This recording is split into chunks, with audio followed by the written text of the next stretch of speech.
But let me get to the matter at hand here.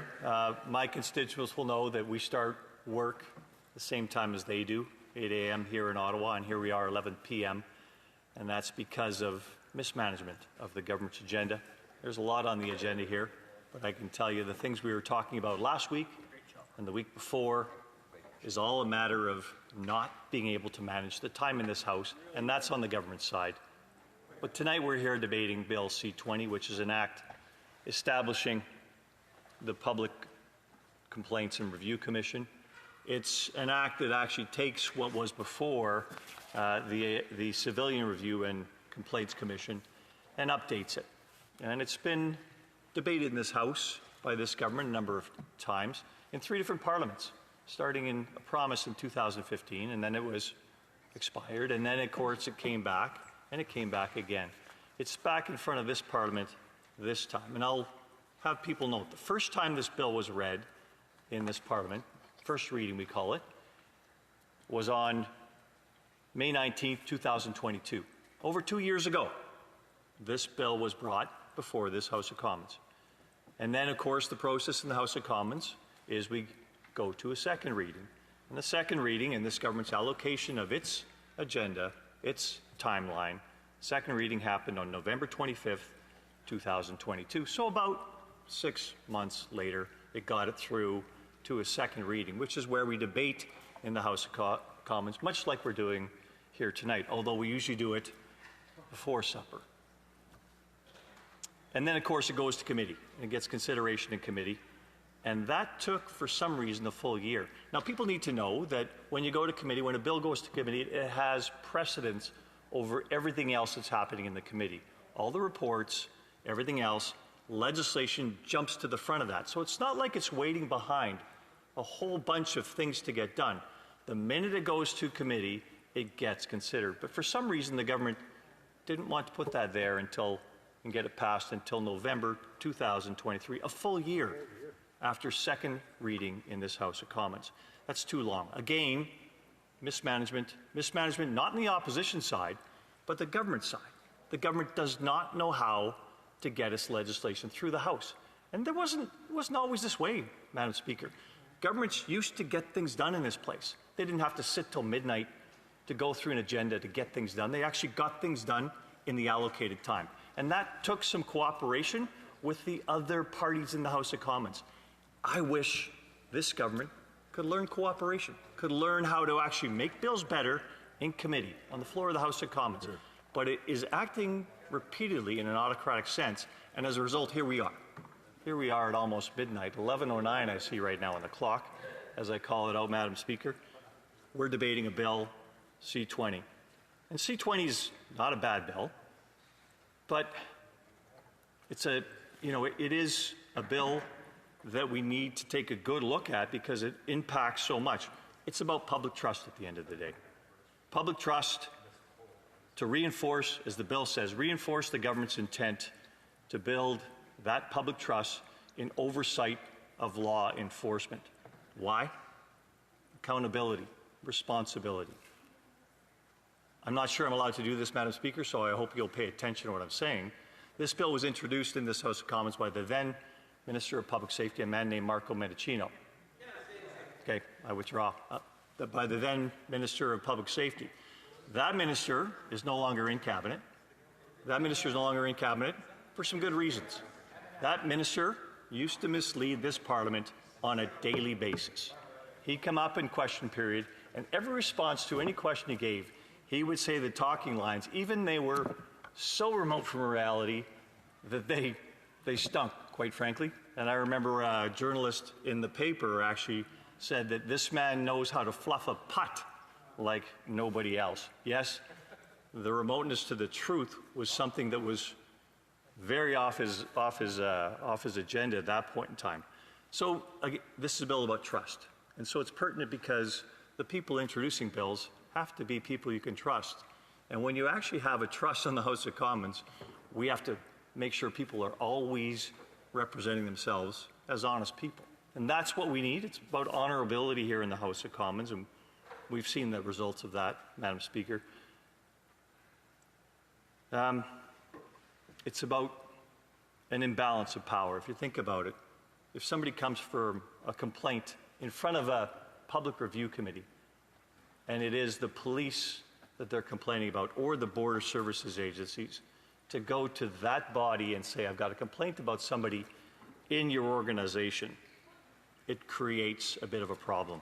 Particularly, if I can talk about it, with new Canadians. In Canada, we've got a robust system of justice, a robust system of reporting, a robust parliamentary democracy that is being mismanaged right now, but still a tradition of democracy. Many Canadians come here from other regimes where they don't have that. The trust in the police isn't there. So new Canadians, and new Canadians represent a substantial percentage of Canadians. They don't necessarily have that trust in their institutions in their prior countries. So the imbalance of power they sense is much more than a normal complainant that was born and raised here and that has experienced their own interactions with police. So there is that extra consideration we need to give in this bill to make sure that we're not looking at something and visiting it unfairly. I like to talk to this government, of course, about bias and conflict of interest, because this is all about conflict of interest. Setting up a new body to make sure that other bodies aren't looking after their own business at the end of the day, setting up a separate civilian body to look after the police is a long time coming. And roping in the Canada Border and Services agencies there is also something that needs to be done. It elevates the organization as well. But conflicts of interest are about confidence, credibility, and objectivity of the complaint process that's going to have to be undertaken. Let me talk about something here, because I remember the rapporteur, and I remember our previous Governor General being the rapporteur on foreign interference in Canadian elections.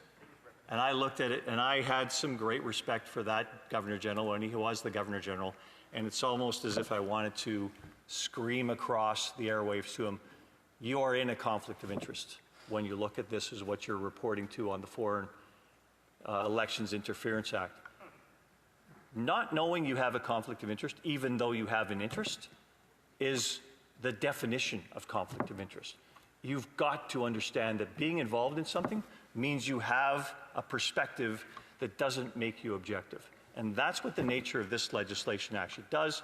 It moves that reporting relationship one step further from the people that might have been directly involved, or one step away from what was involved in that complaint that happened in the first place. That is a necessity, and that's the imperative that has to happen here. I think it's something that, from what I've seen the members on the other side, they have to get back to basics on and understand what that whole nature of conflict of interest is about. And I tuned in for a while to the Auditor General this morning, and I can tell you she spoke repeatedly about conflict of interest, particularly with respect to the SDTC and how many of their directors appointed by this government have put themselves in a position of conflict of interest. Clearly, there's a misunderstanding amongst this government and its friends about how it has to report its interest, its financial interest in that respect. But interests are interests, and we have to make sure that they're balanced appropriately and that everybody has the opportunity for objectivity. There's a quantity here we're looking at, and I appreciate that the minister put forward what this bill is going to cost Canadians. It's about $120 million over the first 6 years, and then about $20 million per year after that. So even now, $20 million to set up an organization of arm's length people to make sure that there is a complaints process. Canadians need to know that. But I'm hoping the government, in this case, can actually stick to a number, because it hasn't stuck to a budget yet that is put on the floor of this House of Commons. And that, too, is a matter of accountability that it has delivered nothing on at this point in time. The one thing I want to say before I close is there's some input that came in through committee from the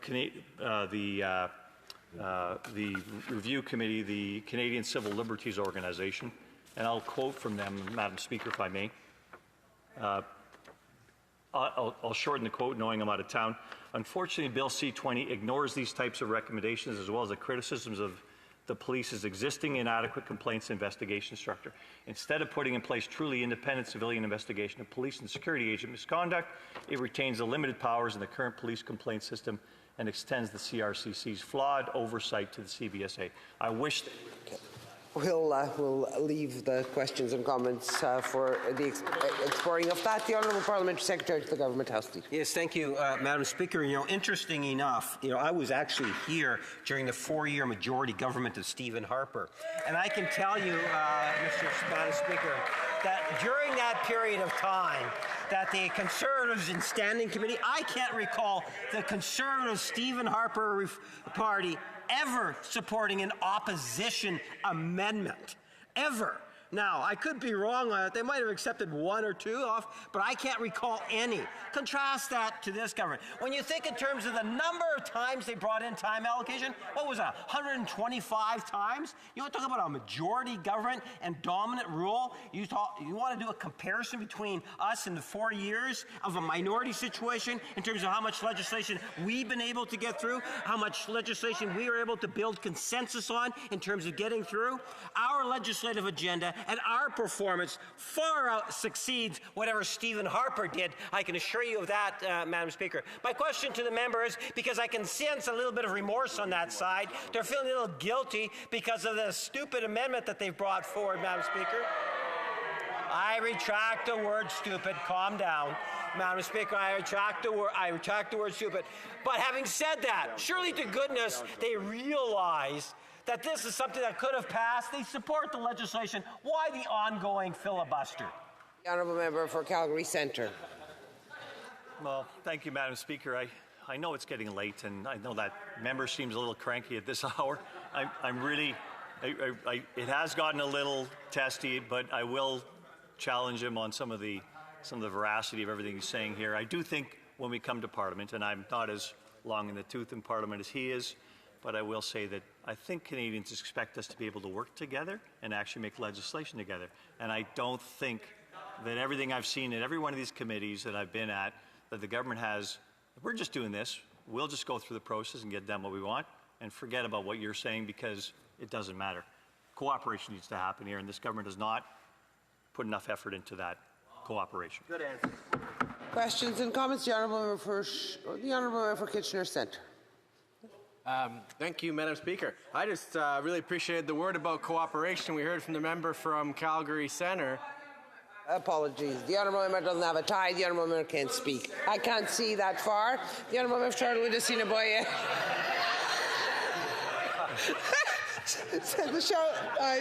Charlotte St. James Assiniboia Headingley. There is justice in this place after all, Madam Speaker. And, I wanted to thank my colleague for his excellent speech. And he talked about legislative mismanagement on behalf of the Liberals. There is a serious case of legislative mismanagement as it pertains to the budget.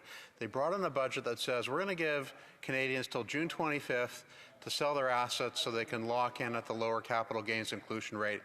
And then when the budget bill came, nothing. It was not there, Madam Speaker, and they still haven't tabled legislation. Isn't this extremely dangerous and unfair to taxpayers who are being forced into a situation where they don't know what the rules are? The Honourable Member for Calgary Centre. Well, Madam Speaker, I thank my colleague enormously for that question because we talked in this bill in my speech about accountability and responsibility. And I can tell you there's no accountability in this budget to the Canadians that might be affected by this government's legislation about how it's going to increase taxation on the Canadians, but it hasn't identified exactly who those Canadians are. All those Canadians are calling their financial advisors, their accountants, and saying, I'm not sure I'm captured by this. And they're all saying, we don't know either because the government won't tell us. So it is a serious oversight of this government to put forward legislation to increase taxes without clearly delineating exactly who's going to be affected by that. Thank you very much. Honourable Member for Kitchener Centre. Thank you, Madam Speaker. I just really appreciated the word from the member for Calgary Centre speaking about the need for cooperation in this place. And my question for him is if there was a day where he was in the party that was governing at that time, if he could share with us what he sees as productive cooperation looking like in this place from a governing party. So, the Honourable Member for Calgary Centre. Well, thank you, Madam Speaker, and I really thank my colleague for the question. And I think that Canadians have a vision of this Parliament being a place where they elect people from across the country, and they choose which candidate is going to represent them the best, and they go and sit in Parliament. And then it's our job to bring our skills together and actually build better legislation. I know a lot of it, writing comes to the bureaucracy, but I think we also have to use the skills we see in every party here and every person that comes to committee and say, how do we make that bill better so it serves the needs of Canadians, not just those ones who talk to me, but those Canadians all the way across the country, because we don't all know everything. Thank you very much.